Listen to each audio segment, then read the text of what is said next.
आपने बहुत अच्छा जस्टिफिकेशन दिया। या आप वो जो वहाँ के प्राइम मिनिस्टर इजराइल के उन्हें भेजिए, वो बहुत खुश होंगे। आप जस्टिफिकेशन दे देना कि अगर गॉड नहीं है तो बच्चे क्यों मर रहे हैं, आप बताएं। वो ये सवाल पूछ रहे हैं कि अगर आप ईश्वर का अस्तित्व नहीं मानते हैं तो उन बच्चों की मौत को आप कैसे इंटरप्रेट करते हैं? भाई ये दुनिया जो है, जो ताकतवर लोग होते हैं वो एक नाइंसाफी करते हैं। तो ये अच्छा काम है आपके नजदीक, तो नेचर नाइंसाफी पे मबनी है। अरे मेरे भाई, आप नेचर की कहाँ बात कर रहे हैं, तो इंसान की बात जी, कर तो फिर जब मैं इंसान की बात कर रहा था आप नेचर की बात करने लग क्रॉस गए। एग्जामिनेशन नहीं। हाँ, अब आप मुझे बोलने नहीं देंगे तो अलग बात है, आप बोलिए, मैं मुझे कोई जल्दी नहीं। जी नहीं, ये क्रॉस एग्जामिनेशन मुझे बोल तो लेने दीजिए। जी, बोलिए। ठीक है। बात ये है कि ह्यूमन सोसाइटी तभी साथ में रह सकती है जब वो मोहब्बत से, एकता से, एक दूसरे के एहतराम करके रहे। इसके अलावा पॉसिबल नहीं है, अकेले तो इंसान रह ही नहीं सकता। वहाँ पर कुछ लोग हैं जो फाउल करते हैं। वो फाउल हम हमेशा से तारीख में होता आया है। आज ये हो रहा है, जो हो रहा है बहुत बुरा हो रहा है, बहुत जालिमाना है, बहुत जाबराना है। उसको आप कहें कि ये बच्चों को कॉम्पनसेशन मिल जाएगा या इसकी इंजेक्शन है, इंजेक्शन तो हेल्थ के लिए दिया जाता है। आप ये कह रहे हैं कि ये बच्चों की जो धज्जियां उड़ रही हैं ये इंजेक्शन है, ये टेस्ट है, ये टेस्ट है और उस टेस्ट में उनको ऐसा रिकॉम्पेंस मिलेगा जो आपके तस्वुर के बाहर है। ये आप 3 बरस के बच्चे को बारूद से उड़ा के टेस्ट ले रहे हैं। वाह, वो नहीं ले रहा है, खुदा नहीं उड़ा रहा है, इजराइल उड़ा रहा है। जी, ये तो उसको कंडेम अगला करें। सवाल लेते हैं। अगला सवाल लेते हैं प्रोफेसर पुरुषोत्तम अग्रवाल। मुफ्ती साहब, एक निवेदन आपसे है कि कम से कम थोड़ा सा माइक क्लोज एक रिलीजियस और फिलोसफिकल कर मैं प्लीज। एक रिलीजियस और फिलोसफिकल ट्रेडिशन है जो ब्रह्मांड को यानी यूनिवर्स को ही अंतिम मानती है। सर्वम खलु इदम ब्रह्मम, this is Chandogya Upanishad and it completely rules out the existence और नेसेसिटी, आपके शब्दों में necessity of a creator. The creation itself is the creator. तो एक मिनट प्लीज। दूसरा जो सवाल आपने अभी, जो आप बार बार कह रहे हैं कि भगवान विद्वान भी है, वाइज, सब जानने वाला, तो अगर विजडम में दुनिया भर के पापों और अत्याचारों को बर्दाश्त करना शामिल है तो फिर इसका मतलब यह हुआ कि अगर मैं फ्री विल से उसको अपोज करता हूं तो ईश्वर की विजडम और मेरी फ्री विल में कॉन्ट्राडिक्शन है। Because when I am opposing whatever is happening in Gaza, then I am opposing the God's will और गॉड्स विजडम। जवाब लेते हैं क्योंकि तो गॉड की विजडम में, एक मिनट सर प्लीज सर, ये एक जुमला, गॉड की विजडम है कि गाजा में जो कुछ हो रहा है वो हो रहा है, मैं उसका अपोज कर रहा हूं तो मैं गॉड की विजडम के खिलाफ जा रहा हूं। एक सवाल। दूसरा ये नहीं, आपने 2 ऑलरेडी। सर आप और सवाल कर लें, लेकिन मुझे 2 जवाब दे। पहले आपने ये कहा, सुनिए मेरी बात सुनिए। इजराइल के गॉड के मुताबिक तुम्हारा ठीक हो रहा है ना? नहीं हो रहा है, सीख नहीं हो रहा है। मैं बता रहा हूँ क्या हो रहा है, आप तशरीफ रखिए, मैं बता रहा हूँ क्या हो रहा है। Let me complete please. एक सेकंड गाइस, एक सेकंड। ये देखिए, ऐसा है कि ये सब बड़ा आपस में विचार विमर्श के बाद ये तय हुआ था कि कुछ नियम बना लिए जाएं ताकि एक टाइम बाउंड बातचीत चले। और भाई साहब, आप बड़ा जरूरी काम कर रहे हैं लेकिन कैमरे के फ्रेम में आके उस काम को गड़बड़ कर दे रहे हैं। ठीक है गुरु, अब मेरे को कहीं का गुस्सा कहीं निकालना था, सॉरी। नहीं, कोई गुस्सा नहीं है जी। तो प्रोफेसर ने सवाल पूछे, आप उनके जवाब दें। और थोड़ा ये सब लोग थोड़ा ख्याल रखें भाई, सवाल संक्षिप्त रखें जी। आपने 2 सवाल किए। सबसे पहला ये कहा कि हमारे पास ये कॉन्सेप्ट है कि ये यूनिवर्स खुद नेसेसरी बीइंग है, creation itself is the creator. How irrational is this कि मैं एग्जिस्ट करूंगा बाद में, लेकिन अभी एग्जिस्ट कर भी रहा हूं, यानी एक ही टाइम में एग्जिस्ट भी कर रहे हैं, नहीं भी कर रहे हैं। This is not true. दूसरी चीज आपने कहा कि अगर इजराइल में, सॉरी माफ कीजिएगा, Israel doesn't exist, occupied Palestine में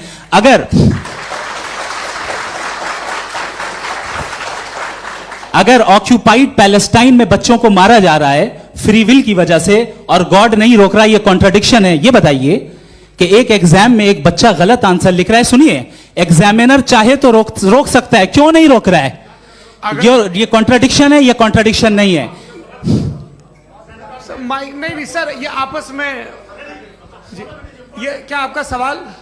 माइक दीजिए। फ्री विल दिया गया है टेस्ट के लिए, अकाउंटेबिलिटी के लिए। अगर फ्री विल नहीं होता तो आप कहते हैं हमें रोबोट बना दिया गया। नॉट मिसरिप्रेजेंट माय पोजीशन, आपकी जो भी पोजीशन, मैं अपनी फ्री विल के नाते, अपने ह्यूमन विजडम के नाते गाजा में हो रही अत्याचार का विरोध करता हूं। बिल्कुल करना चाहिए। आपके हिसाब से मैं गॉड की विजडम का विरोध कर रहा हूँ? बिल्कुल नहीं, समाज हो रहा है गॉड की बिल्कुल भी नहीं, बिल्कुल भी नहीं।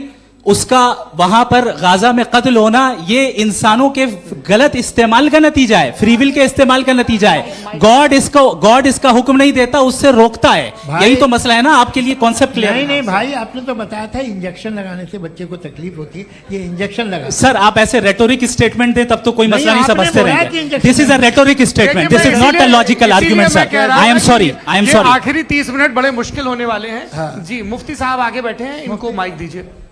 हाँ तरुण, माइक आप अपने पास रखिए, आपको कैमरे का फ्रेम पता है जी। सबसे पहले दोनों को मुबारकबाद। एक सर अपना आप नाम बता दें। मेरा आप अमेरिका में शिकागो में रहते हैं, इतना मुझे याद है। बताया आपको, यासिर नदीम अलवाजदी मेरा नाम है। जावेद सर आपसे एक क्वेश्चन है इन्फिनिट रिग्रेस के ताल्लुक से। एक हाइपोथेटिकल सिनेरियो है, मसलन अगर आप सर माइक थोड़ा सा प्लीज क्लोज रखिए। ओके। जी अगर आप शायर इसलिए हैं कि आपके कोई उस्ताद शायर थे, और वो इसलिए शायर थे कि उनके कोई उस्ताद शायर थे, और इसी तरीके से हम माजी में पीछे चलते चलते चले जाएं और कहीं ना रुके, तो माफ कीजिएगा आप कभी शायर नहीं हो सकते। लेकिन आप शायर हैं, आपका शायर एग्जिस्ट करता है, इसका मतलब यह है कि आप कहीं ना कहीं रुके हैं। तो मेरा सवाल यह है कि क्या आप इन्फिनिट रिग्रेस ऑफ कॉजेस को लॉजिकल फैलेसी मानते हैं या नहीं मानते? हाँ या ना? मैं इन्हें लॉजिकल फैलेसी नहीं मानता हूँ, लेकिन मेरा प्रॉब्लम यह है कि जब मैं नहीं मानता हूँ तो I will continue with this logic जो फैलेसी नहीं हो। आप एक जगह रुक जाते हैं जाके, आप कहते हैं ये गेंद कैसे बनी, ये जजीरा कैसे बना, ये समंदर कैसे बना, ये ज़मीन कैसे बनी, और अचानक गॉड पे जाके आपको ब्रेक लग जाता है। एक बार आप सवाल नहीं करते कि भाई इनको बनाने वाला तो इनसे भी कॉम्प्लिकेटेड होगा, वो कैसे बना, उसके बारे में आपने इत्मीनान कर लिया, वो हमेशा से है। तो अगर आप उसे हमेशा से मानते हैं तो फिर ये मान लीजिए कि कायनात हमेशा से है, क्या तकलीफ फिर हम वजूद में नहीं आते जी। है? हम मौजूद नहीं। अच्छा सर क्यों नहीं हो मैं सकता? बताऊंगा प्लीज प्लीज। जैसे मैंने मिसाल दी आपके शेर, आपका शेर कभी वजूद में ना आता अगर शायर इसी तरह चलते रहते हमेशा। जी माइक माइक मेरे ख्याल से एक सेकंड। इन्फिनिट रिग्रेस का कॉन्सेप्ट क्लियर नहीं हो जी। पाया, ऐसे रहने दें, लेट्स मूव ऑन अच्छा, सर। ठीक है। हाँ थोड़ा सा मॉडरेटर का भी ख्याल रखें। नहीं नहीं आपने तो रखा है, आपने रखा है। यहाँ पे गौहर रजा साहब हैं, वो भी एक सवाल पूछना चाहते हैं। माइक या नीचे से ऑन कर दिए, नीचे। पहले तो ये कह दूं कि मैं उन बच्चों से शर्मिंदा हूं जिनको गजा में कत्ल किया गया, क्योंकि हमारे होते हुए कत्ल किया गया। लेकिन उससे ज्यादा शर्मिंदगी इस बात से हुई कि मुझे लगा कि मुफ्ती साहब उसको जस्टिफाई कर रहे हैं। बिल्कुल भी नहीं, आप मुझे बहुत ही लगा- गलत मुझे बात लगा कर- मैं गलत हो सकता हूं। बिल्कुल गलत मैं है। सवाल पूछ रहा हूं। सवाल मैं देखिए, सवाल अगर पूछ रहा हूं। एक मैं सेकंड, जावेद भाई गौर से साहब, एक डिसएग्री सेकंड, गौर करता साहब, हूं। एक सेकंड देखिए, अगर देखिए ऐसा है, एक सेकंड आप सर वेट, अरे आप कुछ मेरे पहले मुझे अपनी बात कह लेने दीजिए। अगर ऑडियंस तय करेगी तो फिर मॉडरेटर का मतलब नहीं। मेरा आप सबसे ये कहना है, ये बहस दो लोगों के बीच में है, एक तरफ मुफ्ती साहब, एक तरफ जावेद साहब। पिछले 1.5 घंटे से ये लोग अपने अपने तर्क रख रहे हैं। आपकी इनसे इत्तेफाकी हो सकती है, ना इत्तेफाकी हो सकती है। मेरे उस्ताद मुझे सिखा गए हैं कि मुखामुखम में असहमति की गुंजाइश बची रहनी चाहिए। अगर मैं आपकी बहुत इज्जत करता हूं गौहर साहब, आपने जो कमाल की किताबें लिखी, साइंटिफिक टेम्परामेंट, लेकिन मेरी ये गुजारिश है आप सबसे कि यदि आप इन लोगों ने जो बोला उन पर टिप्पणियां करेंगे तो ना वक्त की पाबंदी रहेगी, ना वो अनुशासन। आप सवाल पूछ लें, उस सवाल में जो बात आ जाए वो आ जाए। मैं जावेद साहब से डिसएग्री करता हूं, इसलिए जावेद साहब से सवाल पूछ रहा हूं। आपका सवाल जावेद अख्तर साहब से। और सवाल यह है मेरा कि जावेद साहब ने कई बार लॉजिक का इस्तेमाल किया कि साइंस में लॉजिक है और रिलीजन में लॉजिक नहीं है। मेरा ख्याल यह है कि रिलीजन में भी लॉजिक है, लेकिन उस लॉजिक की बेसिस यह है कि आप रुक जाते हैं, जिसका जिक्र जावेद साहब ने बार बार किया, यानी खुदा के तसव्वुर पे आते हुए, गॉड के तसव्वुर पे आते हुए रुक जाते हैं। और इसमें सवाल पूछना मतलब फॉरबिडन होता है। सवाल यह है कि क्या जावेद साहब इससे एग्री करते हैं कि साइंस की लॉजिक अलग है और रिलीजन की लॉजिक अलग है? बताइए सर।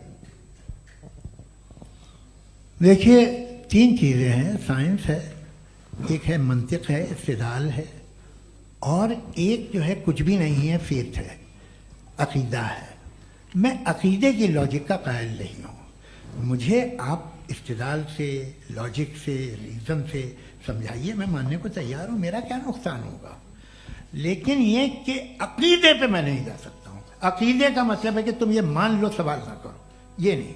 आप सारी बातें करके, बड़ी साइंटिफिक बातें करके एक जगह जाके खुदा के हुदूद पे रुक जाते हैं, सरेंडर कर देते हैं। मैं सरेंडर करने को तैयार नहीं। That's all.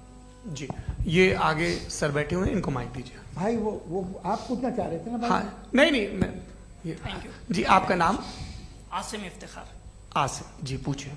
Sir, Javed sir से सवाल है कि आपने अपने माइक थोड़ा करीब रखिए। अपने क्लोजिंग स्टेटमेंट में ये बात कही थी कि मज़हब का जो फ्यूचर है वो ज़्यादा दिन नहीं जाने वाला है, लेकिन मैं देख पा रहा हूँ कि जो ऑक्सफोर्ड यूनिवर्सिटी की एक स्टडी है 2011 में हुई है, जिसके 50 एकेडमिशियंस ने इसको अंजाम दिया था, उसमें वो ये कहते हैं कि जो फेथ इन गॉड है वो इनबिल्ट है ह्यूमन नेचर के अंदर, जिसको हम कहते हैं फितरत के अंदर शामिल है वो। और वो ये कहते हैं कि अगर कोई ये समझता है कि मज़हब को वो ख़त्म कर देगा तो ये उसकी गलत फहमी है। तो आप इसके बारे में, इस स्टडीज़ के बारे में क्या कहते हैं? ठीक है। मैं उनसे एग्री नहीं करता हूँ। वो कौन से प्रोफेसर होंगे, ऐसा इनके क्या पास डेटा है, इन्होंने डेटा के बेस होगा। डेटा क्या हो सकता है? फ्यूचर का डेटा तो नहीं हो सकता ना उनके पास, प्रेजेंट का डेटा हो सकता है। डेटा आपने सुना 100 साल पहले का बाद का डेटा? मैंने तो नहीं सुना आज तक। तो आज उनकी ये राय है और होगी राय, ठीक है। दुनिया में तरह तरह की राय है लोग, लेकिन मैं समझता हूँ कि वक्त के साथ इंसान ज़्यादा से ज़्यादा रीजनेबल और लॉजिकल होता जा रहा है। आज आप देखिए वेस्टर्न यूरोप में क्या परसेंटेज है नॉन बिलीवर्स की, बहुत हाई। वहाँ चर्च खाली पड़े होते हैं। तो अल्टीमेटली तो इंसान कोई ऐसी बात बहुत अरसे तक नहीं मान सकेगा, चाहे गलत या सही, जो उसे, उसके दिमाग को, उसके जहन को, उसके लॉजिक को अपील न करे। वो कह रहे हैं तो ऑक्सफोर्ड के होंगे तो कैम्ब्रिज के होंगे, तो मुझे क्या लेना देना। उनका डेटा मुस्तकबिल का नहीं हो सकता है। जी, दीपक, हाँ पूछिए। मैं आऊंगा, अभी पीछे की साइड भी आऊंगा, माइक वहीं भेजूंगा 2-3 साल के लिए। जी जावेद साहब, आपसे सवाल है। नमस्ते अरे भाई सर, इनसे अगर भी आप ही पूछिए। लोग को तय करना है तो फिर 200 लोग तय कर लें। ये एक साहब पूछ नहीं रहे सर, हैं। Please don't do this sir everybody has a right sir, but we can only take Okay. Selected questions. No sir, अरे ये भाई, यंग लोग आराम भी से। हैं तो इनकी ये एक अब बात उतने यंग, सुनिए। भाई आप यंग हैं कि नहीं हैं? एक मिनट, वो कह रहे हैं वो भी आएंगे, यंग हैं पूछ रहे हैं ना साहब, भाई। आप उनकी नौजवानी पर दावा उनको ही करने दें। हाँ मुफ्ती साहब, आप यंग, हाँ पूछे। अरे भैया सर, मेरा सवाल ये है। कुछ इनसे भी तो पूछो। जी हाँ। नहीं, बस आपसे एक सवाल है। जैसे थीस्टों के पास, अपने जो ईश्वर को मानते हैं, उनके पास अपने सोशल गेट टुगेदर्स हैं। 5 रोज आज क्रिसमस आने वाला है, होली है, दिवाली है, ईद है। एथिस्ट क्या ऑफर कर रहे हैं? मतलब मैं इनकी दुकान से बोलूं, मैं आना चाहता हूं उस तरफ, पर मैं अट्रैक्ट नहीं हो पा रहा हूं। मैं सोशल गेट टुगेदर्स क्या है आपके पास? वो ये कह रहे हैं कि जो धार्मिक लोग हैं, अलग अलग धर्म के लोग, उनके उत्सव त्योहार, हाँ, कॉन्ग्रीगेशन वही बहुत बात। हैं। अब आपको मैं एक सुनाता हूँ, यहाँ हिस्टोरियन भी बैठे हैं। मृदुला जी, आप बताइएगा सही है क्या? ये एक कॉन्स्टेंटाइन, एक ग्रीक रोमन बादशाह था, जो क्रिश्चियनिटी आने के 400 साल बाद उसने डिसाइड किया कि मैं क्रिश्चियन हो जाऊंगा, मेरी पूरी स्टेट कैंसिल हो जाएगी। उस जमाने में ऐसे ही होता था, राजा जो धर्म इख्तियार करता था वो जनता भी कर लेती थी। इसलिए कि वो हो गया था बैंकरप्ट, और उसे जो मेडिटेरियन कोस्ट के रिच क्रिश्चियन वो थे मर्चेंट, उससे पैसा चाहिए था। तो उसने कहा यार क्रिश्चियन हो जाओ। तो उसने अपने वजीर से कहा कि भाई ये हिस्ट्री है कि अब हम लोग क्रिश्चियन हो जाते हैं। पहले सर हो जाएंगे, कोई प्रॉब्लम नहीं है, लेकिन एक प्रॉब्लम ये है कि 17 दिसंबर से 25 दिसंबर तक जो पेगन फेस्टिवल होता, जो पेगन्स थे वो लोग, जो फेस्टिवल होता है वो बंद हो जाएगा, इसलिए कि हम क्रिश्चियन हो गए तो होगा नहीं। तो वो बच्चों को बहुत बुरा लगेगा, पब्लिक को बहुत इंजॉय करते हैं, खासतौर से 25 को मेन डे। उसने कहा हाँ ये तो सही कह रहे हो, ये जीसस क्राइस्ट की पैदाइश कब थी? कहते साहब वो अप्रैल में थी। नहीं, कट करो, वो 25 दिसंबर को है। यह हकीकत है। और 400 साल बाद क्रिश्चियनिटी के अप्रैल से दिसंबर ले आए, और इसलिए कि यहाँ पेगन फेस्टिवल होता था। अब मनाते हैं आप आराम से। ये जो सारे फेस्टिवल हैं ये रिलीजन थे। हर एक को एक इंटरटेनमेंट डिपार्टमेंट चाहिए होता है अपनी कंपनी चलाने के लिए। तो ये रिलीजन ने, ये सेकुलर त्योहार थे जिन्हें रिलीजन्स ने ले लिया है। ये मौसम के थे, फसलों के थे, किसानों के थे, उसको आपने लेके रिलीजियस रंग दे दिया। ये कोई रिलीजन से थोड़ी आए हैं। आप अच्छा हमें देखिए, हम तो मुल्द हैं, हम ईद मनाते हैं, हम दिवाली मनाते हैं, हम होली मनाते हैं, हम क्रिसमस मनाते हैं। बम्बई की फिल्म इंडस्ट्री की सबसे बड़ी होली हमारे घर में, सबसे बड़ी ईद हमारे घर में। वो हमारी सोशल वो है, हमारा हेरिटेज है। ऐसा थोड़ी है कि we will throw the baby along with the water. ये तो अच्छी चीज़ है, इन्हें रखो, जो बेकार है फेंक दो। जी हाँ, हेलो जी, मेरा सवाल नादवी जी से है।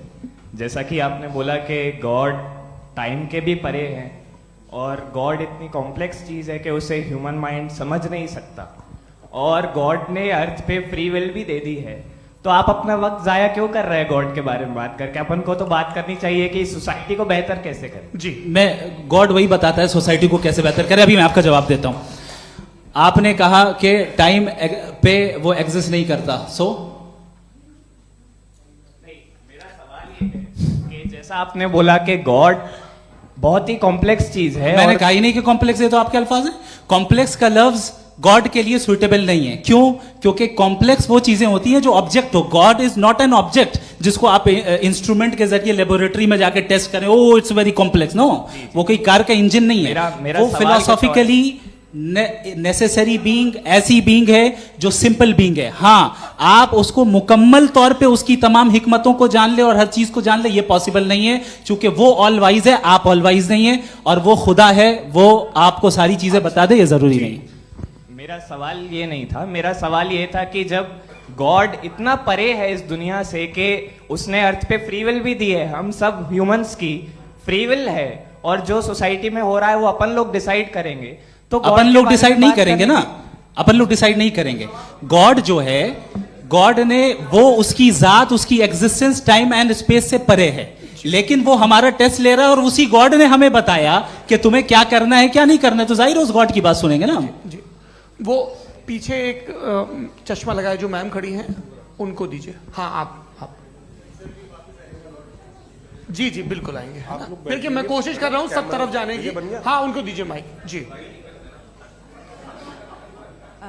हेलो सर, मैं ओमनी प्रेजेंट नहीं हूँ, टाइम पाबंद हूँ, और जहां तक कोशिश कर सकता हूँ करूंगा। जी अपना नाम बताइए। मेरा नाम उर्सुला है, मैं दिल्ली यूनिवर्सिटी की एक स्टूडेंट हूँ और मैं स्टूडेंट फेडरेशन ऑफ इंडिया से हूँ। मेरा सवाल मुफ्ती जी से है कि इस हॉल के इस कमरे में बैठ के हम लोग रेप की मोरालिटी के बारे में फिलोसफिकली बात तो कर सकते हैं, बट असलियत ये है कि रोजमर्रा की जिंदगी में औरतें रेप के थ्रू गुजरती हैं, और हम लोग सिर्फ नंबर्स पे इस तरह नहीं देख सकते, क्योंकि कितनी औरतें हैं इन कंट्रीज में जहां पे आप बता रहे हैं कि केसेस कम हैं, जिनका एक्सेस है कि वो जाके केस फाइल कर सकें। कितनी औरतें हैं जो जिनको काम करने की आज़ादी है उन कंट्रीज में। यूरोप में ये आज़ादी आ गई, यूरोप में ये रूल्स आ गए, तो हम आज उसके बारे में बात कर पा रहे हैं। जी जवाब। आपने ये कहा कि कमरे में बंद होकर हम लोग इस पर फिलोसफिकली बात कर सकते हैं, लेकिन हकीकत में क्या हो रहा है, वो ग्राउंड लेवल पे क्या हो रहा है, जो बहुत गलत हो रहा है, और वो सफर कर रही हैं। आई अग्री, बहुत गलत हो रहा है, और जो गलत हो रहा है उसको हमें रोकना है। और क्यों रोकना है, वो गलत क्यों है?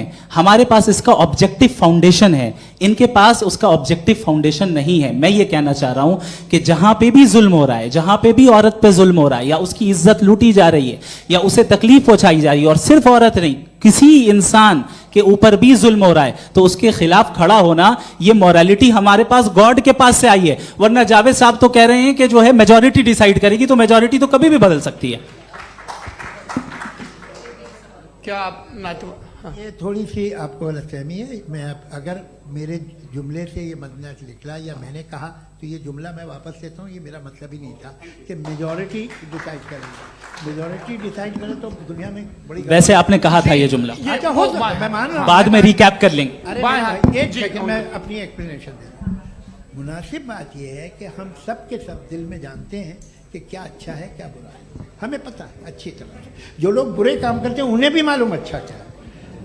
यही तो सवाल था हजरत कि फिर ये मोरालिटी आई कहां से? Cross examination. हाँ जी हाँ जी। मोरालिटी साथ रहने की डिजायर से आई है। यानी साथ रहकर जो कुछ कह दे, जो कुछ कर दे, वो हो जाएगा? नहीं नहीं, तो आप कायदे से रह ही कर सकते हैं जब तक लोगों में मोरालिटी हो, वरना क्यास हो जाएगा। ये आपको कैसे पता? जी हमने देखा ना जहाँ मोरालिटी का क्यास हो गया, हम देखते हैं कहाँ पे देखते भाई हैं? तो दुनिया में आप जो ये- कह रहे हैं, आप ये- एक अभी कहीं मैं पे आप अगर लोगों गलत को हो रहा है इस बहस तो के उसको बाद आप में गलत लोगों देखिए। को आप क्या- सर मुफ्ती आप साहब, मैं- एपिस्टिमोलॉजी मुफ्ती की साहब, बात मुफ्ती कर रहे हैं, मैं साहब, ऑन्टोलॉजी अरे की बात मुफ्ती कर रहा साहब, हूँ। मैं इस बहस के फाउंडेशन बाद क्या आप है? दोनों लोगों को चाय पे फाउंडेशन होस्ट करूंगा, वहां पे क्रॉस एग्जामिनेशन कर लीजिएगा। अभी ऑडियंस का हक मार रहे हैं आप लोग भाई, सर- जस्ट लोग हैं आप लोग।